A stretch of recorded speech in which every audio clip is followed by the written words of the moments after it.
Здравствуйте, уважаемые телезрители! В эфире пилотная программа «Денежный поток». Телеканал «Мир Бурятия» приветствует вас в первом улан-удэнском клубе «Киосаки». И у нас очень интересный гость. Зовут его Александр Ихиритов. Он фотограф, коуч, тренер и инфобизнесмен. Здравствуйте, Александр! Приветствую, дорогие друзья! Приветствую все зрители, которые нас сейчас наблюдают. Саша, расскажите, пожалуйста, немножко о себе. Кто вы, кем вы являетесь? Я сейчас на данный момент занимаюсь своим любимым делом, фотографией, да, и, соответственно, путешествую по миру со своей невестой. Да. Сейчас мы, собственно говоря, путешествуем. Да. Получается, до этого, у меня была такая, стандартный путь развития, да, то есть это садик, потом школа, университет. Вот после окончания университета я, как и многие, пошел работать на работу. И, то есть я жил в Москве, работал в офисе, ходил в офис, там 2-3 года работал. Вот. Но все вот это вот дело, да, такая офисная работа, она была интересная достаточно, да, но она не давала мне всей той полноты бытия, да, которой мне хотелось. То есть она не давала исполнения моих мечт и желаний. Вот, основной мой интерес, да, с самого детства это была фотография. Вот, и, соответственно, с 8 класса я начал как-то изучать фотографию, начал фотографировать. И все время оно у меня, получается, развивалось. И это мое хобби, оно переросло в будущем в профессию. То есть на этом я стал зарабатывать деньги. Вот. И в какой-то момент я, то есть уже, когда ходил на работу по найму, решил, мне все это надоело, или я не исполнял свои мечты и желания, и решил отправиться в путешествие свое. Вот. И последние 8 месяцев мы с невестой моей путешествуем по всему миру.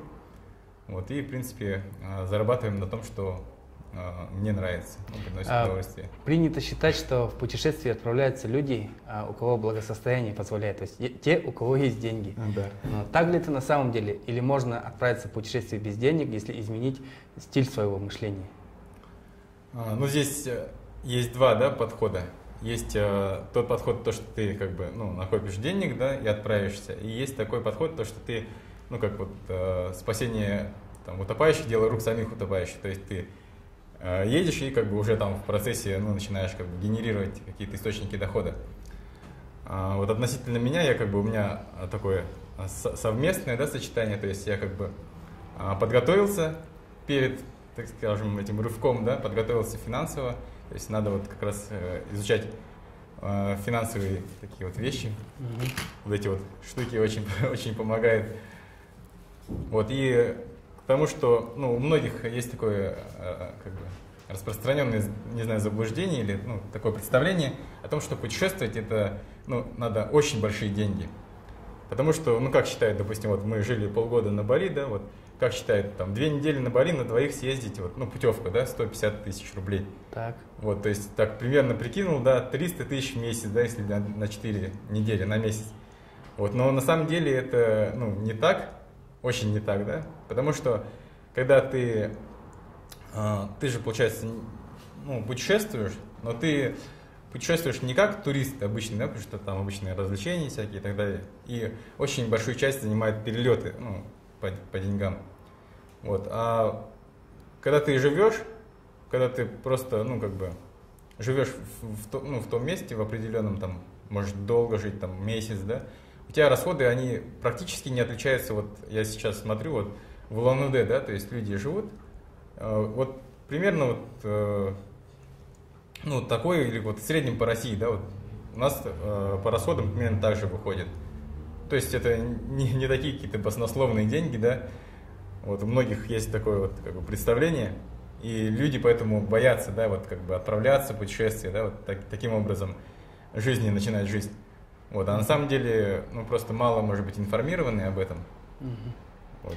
Действительно, мало информации, наверное, следует сказать. Почему? Потому что элементарно 4 года назад в Бурятии интернет был очень дорогой. И сегодня сказать, что интернет дешевый в Бурятии, Да. к сожалению, тоже не приходится.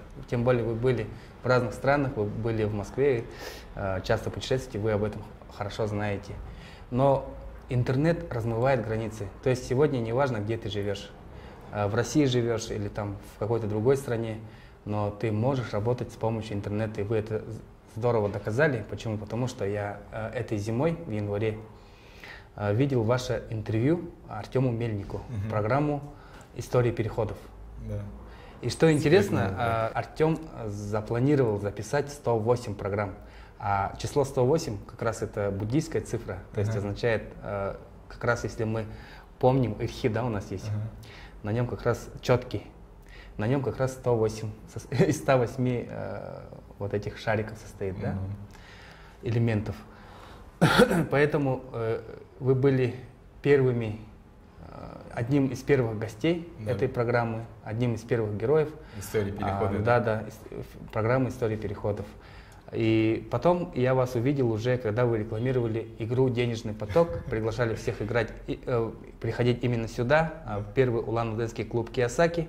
Давайте поговорим об этой замечательной игре, которая действительно развязывает руки нашим гражданам, не только России, но и всего мира. Что из себя представляет эта игра? Что для вас эта игра?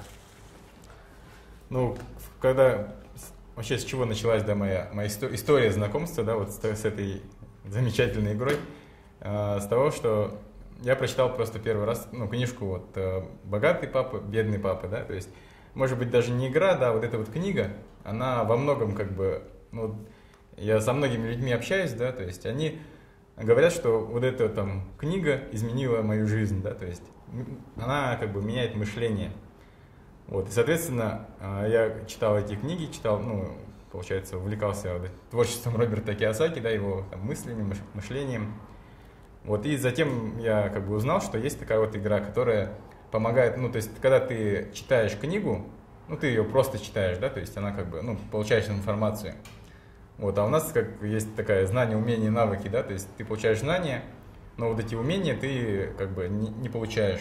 Вот, и игра вот эта вот, это денежный поток, она как раз направлена на то, чтобы формировать какие-то умения. И если ты начинаешь вот эти вот умения применять в жизни, ты получаешь навыки, да, вот здесь на тему инвестирования, на тему вообще управления своими финансами, потому что у нас, ну, в школе, да, там, и вообще в семье деньгами обращаться не учат. Да, то есть на Западе как бы принято, да, там, такие все вещи, то, что с самого детства тренируется там финансовая грамотность, да, вот. У нас как бы, ну, не так это, как бы, не так принято, то есть у нас низкая такая финансовая грамотность вообще у населения, да, общая такая.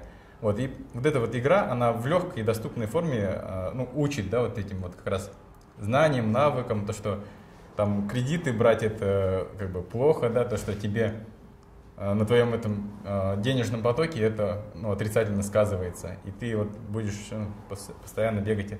Вот здесь вот есть малая дорожка, да, крысиные бега. Вот, и если, ну, много взял кредитов, ты как бы, ну, не сможешь выбраться, потому что у тебя эти кредиты будут постоянно твой месячный поток, ну, кушать. Да. Теперь от игры к реальности, да, я хочу задать такой вопрос. В Бурятии живут достаточно талантливые люди, очень много у нас талантливых педагогов, докторов, также много фотографов и видеографов в последнее время. И какие возможности для них открывает интернет? У нас сейчас, ну, очень сильно развивается интернет, да, интернет, то есть это за этим будущее. Вот, и у нас есть множество талантливых людей, которые, ну, которым есть чем поделиться с людьми, да, то есть, вот, допустим, ну, говоря обо мне, да, вот я фотограф, да, вот занимаюсь фотографией, моим любимым делом, вот, и я как бы к этому, ну, как-то шел, то есть я как-то учился, да, какие-то там книги читал, там, ну, сам там много изучал, да, вот, и сейчас я могу эти знания как бы передать другим людям, то есть, и вот чем я, собственно, занимаюсь в интернете, да, это обучение, вот одно из направлений, это обучение фотографии через интернет. То есть я провожу там различные тренинги, вебинары, интернет-конференции. И есть еще одно такое, ну, понятие, это фотокоучинг. Вот, то есть я занимаюсь фотокоучингом. Ну, то есть это совмещает два слова: фотография и коучинг. Коучинг — это тренер, то есть это тот человек, который берет тебя от какого-то определенного уровня, да, и доводит до какого-то другого уровня. То есть, допустим, какие этапы, да, стадии. Человек вот пришел, допустим, ему интересна фотография, но он не знает даже, вот, допустим, с самого начала это какой фотоаппарат купить, да, какой фотоаппарат выбрать. Вот. Первое — это выбираем фотоаппарат, покупаем, объективы, все вот эту технику. Второе — учимся техническим моментам, то есть диафрагма, выдержка, ISO. А затем это уже какие-то композиционные задачи, то есть не то именно, как фотографировать, а что фотографировать, то есть как, чтобы это красиво было, да, какие-то правила композиции. Вот следующее — это, то есть если ты уже хорошо достаточно фотографируешь, ты можешь на этом деньги зарабатывать, потому что ты, люди готовы у тебя покупать твой продукт. Вот, ты уже, получается, учишься навыку продажи, да, то есть ты, хорошо продаешь, зарабатываешь деньги. Вот. И следующий, да, вот самый последний этап, не самый последний даже, следующий этап — это ты можешь при помощи фотоаппарата, ты можешь путешествовать по всему миру. То есть вот, собственно, что я и делаю, да, на данный момент. То есть на фотографии есть там около, не знаю, 20 источников дохода. 20 источников дохода можно только благодаря одному своему навыку фотографии можно, вот, получается, создавать такие доходы. Вот, и еще следующий, да, вот как раз это инфобизнес, да, то есть ты можешь продавать информацию, передавать свои знания, и за это люди тоже, будут тебе готовы платить. Замечательно. Вот такая вот получается. То есть, перефразируя вас, допустим, если посмотреть ваш пример, перенести на пример конкретного человека, например, допустим, меня. Я закончил Национальный гуманитарный институт по образованию, я учитель бурятского языка. К примеру, я могу прийти в школу, начать преподавать бурятский язык. За один раз я могу, я могу организовать курсы бурятского языка, если в офлайне, скажем так. Да. Туда максимально можно набить, скажем так, 100 человек. Но если я те же курсы буду проводить онлайн, то есть с помощью сайта, да, то там получается желающих посетить, там уже неограниченное количество. И это означает, что мне не обязательно face-to-face встречаться с этими людьми. То есть я могу записать видеоуроки и с помощью этих видеоуроков общаться. То есть вы именно такую методологию применяете в своей практике. Да, именно так. И таким образом зарабатываете деньги, да? Да. И получается, что если я был бы специалистом, не учителем бурятского языка, к примеру, да, а более, скажем так, даже учителем английского, то я мог бы продавать свои информационные продукты не только на территории Бурятии, но и по всей территории России и среди русскоязычного населения по всему миру. Да, я могу тоже добавить к этому, да, к этим словам, что у меня невеста, да, Екатерина Большенимаева, вот она, соответственно, то есть наша семья, мы путешествуем, и она тоже ведет, тоже она инфобизнес, да, инфобизнес-вумен, да, еще как говорят. Да.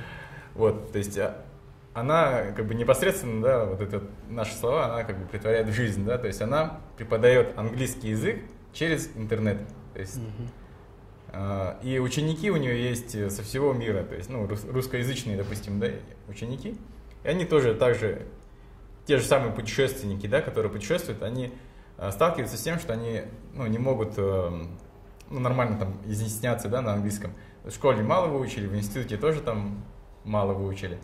Вот, и, соответственно, есть интернет, и человек, допустим, вот ученик, да, он там путешествует, он там в Таиланде, да, в Паттайе живет, потом приехал на Бали, потом уехал там в Южную Корею и в Москву, да, то есть, и эта связь, она как бы продолжается. То есть в любом месте, где человек там в интернете выходит, и происходит как бы вот эта вот как раз коммуникация, обучение. Вот, и также тем людям, да, которые, я считаю, что каждый человек обладает какими-то знаниями, навыками, которые он может поделиться с другими, да. Вот, и каждый человек, он может просто вот настроить эту систему передачи своих знаний и, там, систему какой-то, получения, да, денег. Вот, и, соответственно, если у тебя есть интернет, ты можешь, не знаю, сидеть где-нибудь в любом там районе Республики Бурятия, где есть хороший интернет, да, там, не знаю, в Курумканском районе сидеть в там прекрасных местах, красивых, да, и наслаждаться видом, и у тебя могут быть ученики со всего мира, да, то есть если у тебя есть английский язык, ты можешь масштабировать не только на российский, да, рынок, а можешь масштабировать на весь мир. То есть у тебя могут быть там клиенты, ученики из разных стран абсолютно. То есть. Кто, кроме вас, в Бурятии занимается инфобизнесом? Вас и вашей супруги, разумеется. Пока что нет, наверное, да? Это новинка или что это? Нет, это, получается, это вообще как бы это новинка, да, в общем, да, как бы в России, да, даже новинка, вот. И в Бурятии тоже есть ребята, и есть также ребята из Бурятии, да, которые, допустим, живут в Москве, да, или живут в Новосибирске, да, в Томске, вот. То есть есть, да, примеры. Есть примеры, это уже хорошо. Ну, завершая нашу передачу, мы хотим поблагодарить вас за согласие записаться в нашей программе. Успехов, удачи, благ, всего самого наилучшего.